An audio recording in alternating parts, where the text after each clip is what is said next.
Yo guys, UCog here and welcome to my first proper sim racing video. And hopefully this should be an exciting one because this is a 1-hour endurance race around the Misano circuit. This is a league race against some really talented people, and as you might be able to see here, I have managed to qualify 4th position for the race. Not a great qualifying, but I'll take it. However, as we go from qualifying to the race, you may notice it is a little bit wet. It has just started raining. I don't know what I'm doing. And as you can hear from my stream there, from that audio, I have no idea what I'm doing. I've never really driven in the wet before like this, or at least not too often, so this is quite new territory for me. I've also decided to go for a very risky strategy as we do our formation lap here. I have gone for dry tires. Now I know it's raining, but my hope is that it slowly dries up. As long as I survive, I could get some advantage here. So the race is 1 hour long, and you may notice that all the cars here are Lamborghinis and Ferraris. That's just part of the championship rules. You either choose Ferrari or Lamborghini. I have gone with Ferrari in a very nice pinky purple color. There are obviously some rules you must follow in this race. Rule number 1 is obviously no contact or killing people, because if you do that, you're going to get yourself a penalty. You're also going to damage your car because this game simulates damage really well. Also, you must make 1 pit stop throughout the race. It is mandatory to make a pit stop. So I'm going to use this time in the outlap here just to run over a few things and answer a few questions for anyone that's new to sim racing or new to my videos sim racing, if you know what I mean. So this game is called Assetto Corsa Competizione. It is a simulation of GT3 cars, and it is very realistic. I'm playing the game on PC, however it has recently just come out on console as well, so anyone who's on console can now grab it. The gear that I'm using is Fanatec gear. I'm using a direct drive wheel, and I've got the V3 pedals and a small sim rig. I think it's called an FGT. And I've also got one of those ultra super wide monitors, so it's a pretty good setup, I'm not gonna lie. We're going to now quickly skip to the end of this formation lap to start the race. I'm going to leave you guys on board and you can listen to my reaction as we do this. I think I've jumped P3.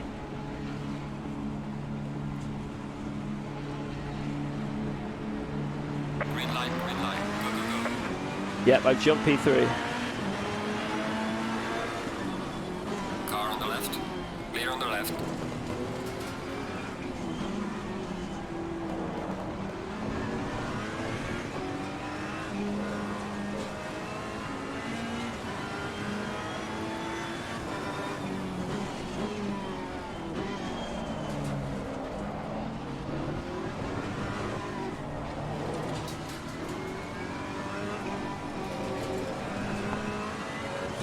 So some of you guys may have just noticed there, my tires are absolutely stone cold. In the bottom right of the screen when I'm on the in-car view, the tires were bright blue. That is awful, so I'm losing a lot of grip because of that.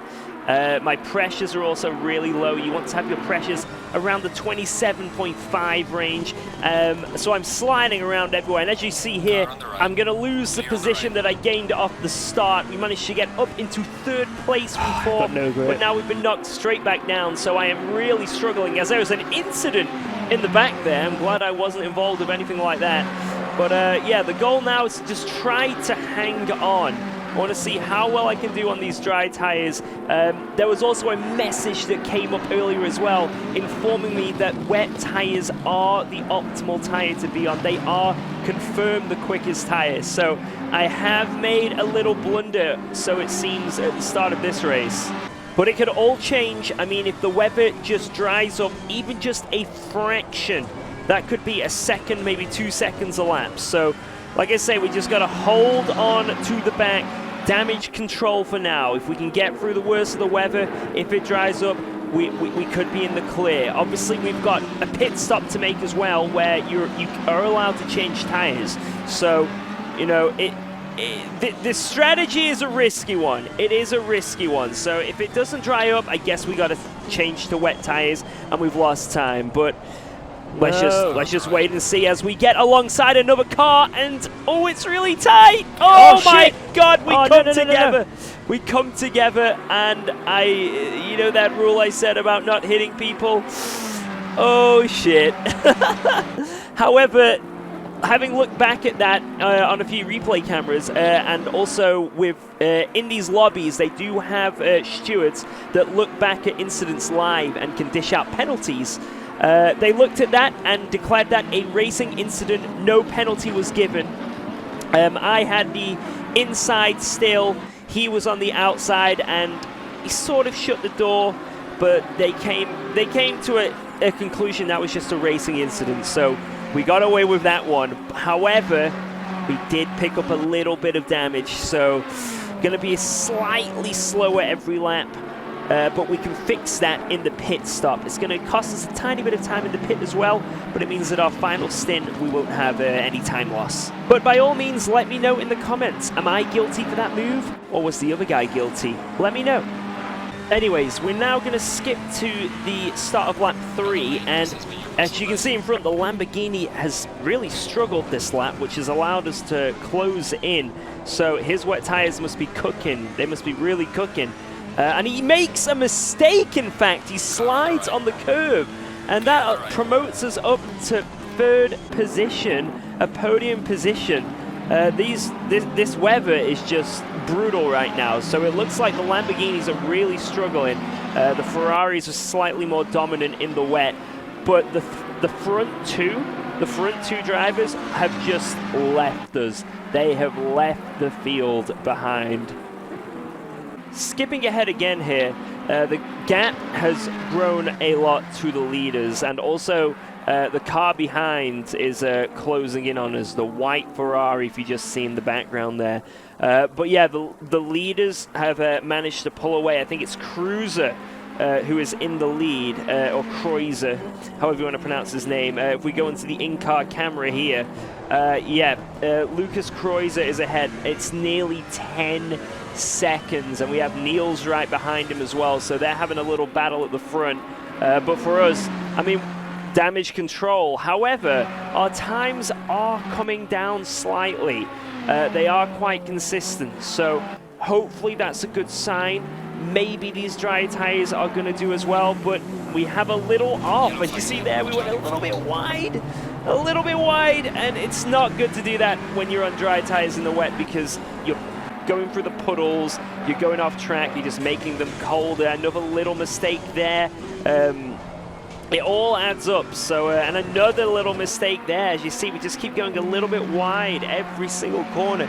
It's that sort of effect where once you go off once and your tires get a bit dirty, a bit wet, it just happens every corner. A few laps later, as we see here, the white Ferrari is right on our ass now. He is really giving us hassle. However, even though this guy behind us is so fast, actually he's the fastest man on the track right now, we're actually staying level with the two front runners who've now swapped positions. So potentially that's a sign that the track might be drying, or at least the front two's tires are really going off, maybe overheating like crazy.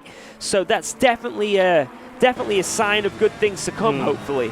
The only problem I have is if they do their mandatory pit stop and they change onto the dries when it's the perfect time, which could be now, or it might be in a few more laps. You know, the track is drying, but if they make the perfect pit stop and go onto the dries, then they've had the advantage of being on the wets in this condition, and then when it dries up, they're going to have the advantage of being on the dries then. So I would have lost out still. So it's really, really tight on the strategy, really tight. If you see the white Ferrari there, he's trying to cool his tires by going offline on the straight and driving over the wet patches. That means that, you know, his wet tires can stay cool and don't, you know, not overheat. Whereas me, I want to stay on all the dry patches, so I ain't going offline at all if I can help it. And as we reach the 30-minute mark, both the leaders have come into the pit, so we're about to gain first place as we go over the line here.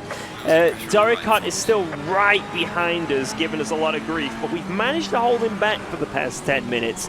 So if we can keep doing that, that'd be excellent. You know, track position is key It absolutely is key, especially around this circuit, as making overtakes around here can be very, very difficult.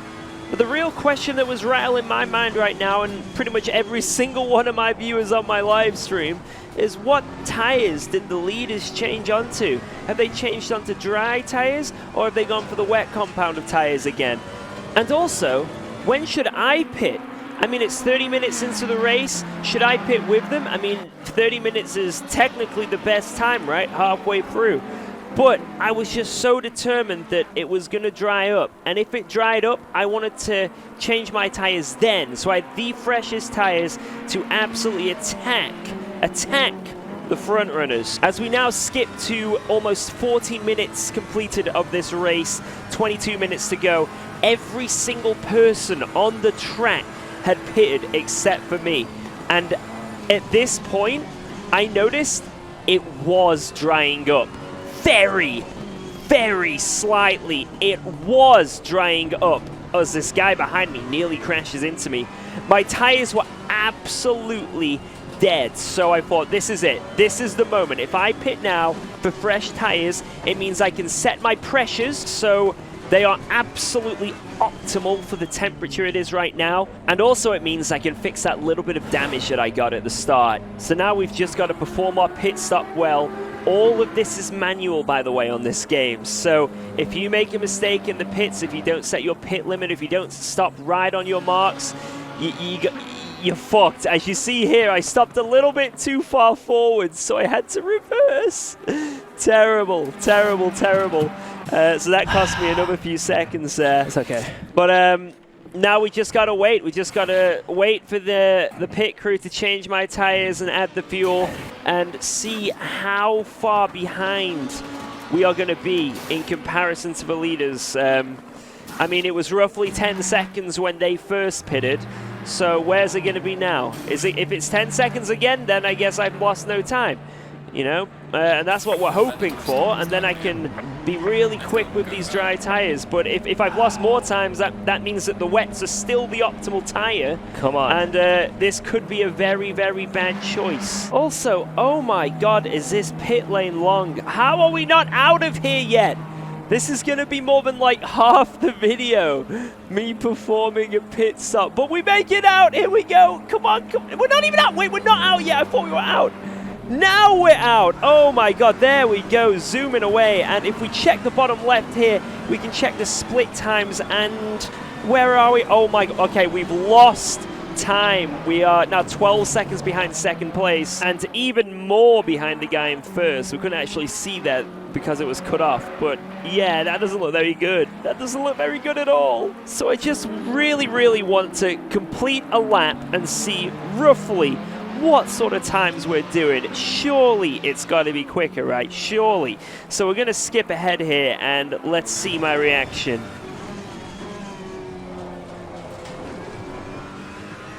My gamble is that it'll dry up a little bit and that'll make me catch up.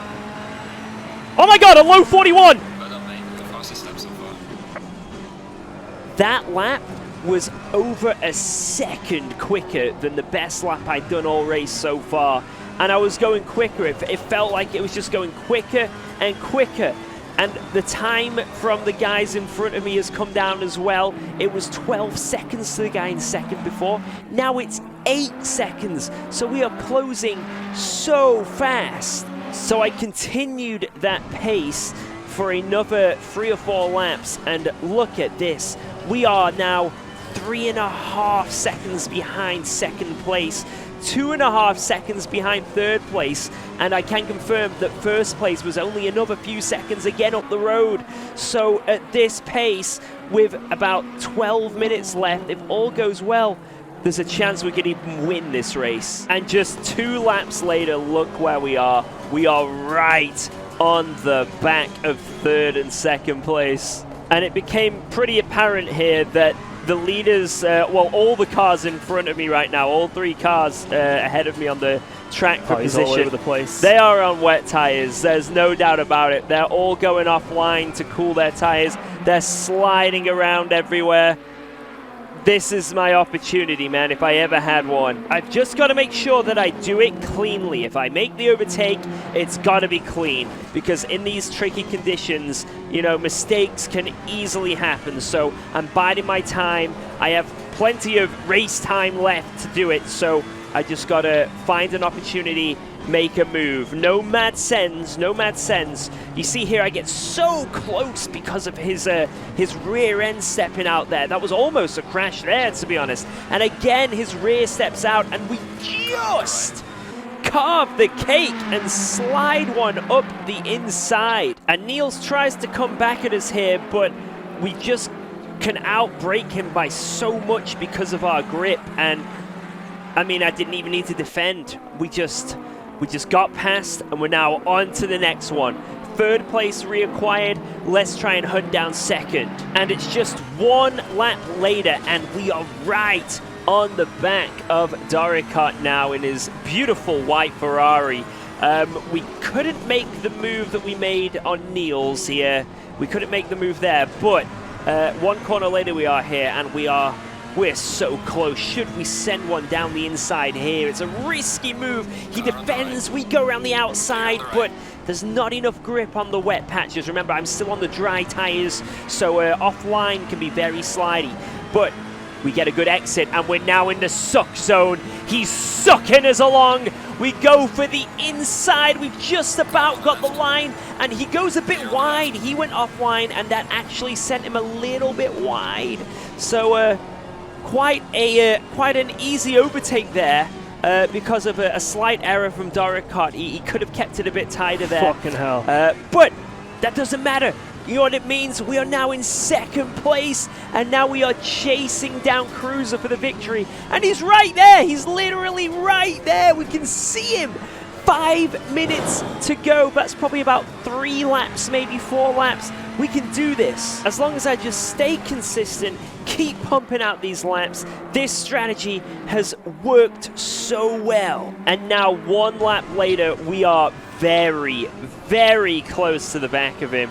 Our pressures are still almost perfect. Tires obviously very cold, but not as cold as they were previously and in the previous stint. And look at this, the amount of time we are gaining here. Can we go for a move in the same place we got Doricat? We're definitely in the slipstream range now. We're very, very close behind him. We're going to get even closer after these next 2 corners. So it could happen. We could get him at the exact same spot. But remember, we've got plenty of time. We've got 3 minutes left. I have the opportunity to just pick and choose where I want to overtake him. I don't need to rush this, but we get a good exit here. We're sucking him dry. Look at this, but I think Cruiser might be running less downforce because the suck forces are just, they're not that strong right now, and we haven't closed up enough. So I back up a little bit, give him a bit of room, bit of breathing space to give me a chance to choose my move. And look at how slow he has to take this corner due to his really, really worn, overheated, wet tires. He's just really, really struggling. So we're just gonna wait for our move, wait for our moment. And here it is, a golden opportunity. He's run a little bit wide, so we have to take to the outside. This could end in tragedy if he tries to outbrake me, but we have the brakes, we have the line, and as you can hear, that I'm a little bit happy with that. And that is the move for first place in the race. 2 minutes to go, about 2 laps to go as well. All we got to do now is hold on for the finish, which is easier said than done because, as you see here, we still got to deal with back markers, and one of the back markers here actually gets it completely wrong. And I mean, I know that wasn't too hard to avoid, but with these conditions, that could have ended in tears, man. That could have ended in tears. But now we've made it. We're on to the last lap of the race, the last few corners here. I'm going to leave you guys on board to hear my reaction.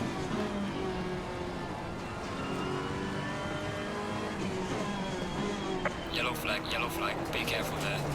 Oh no, don't do it.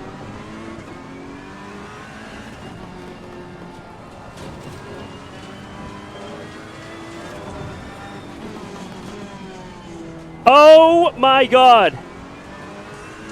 Yes! Fuck yes! Oh my god!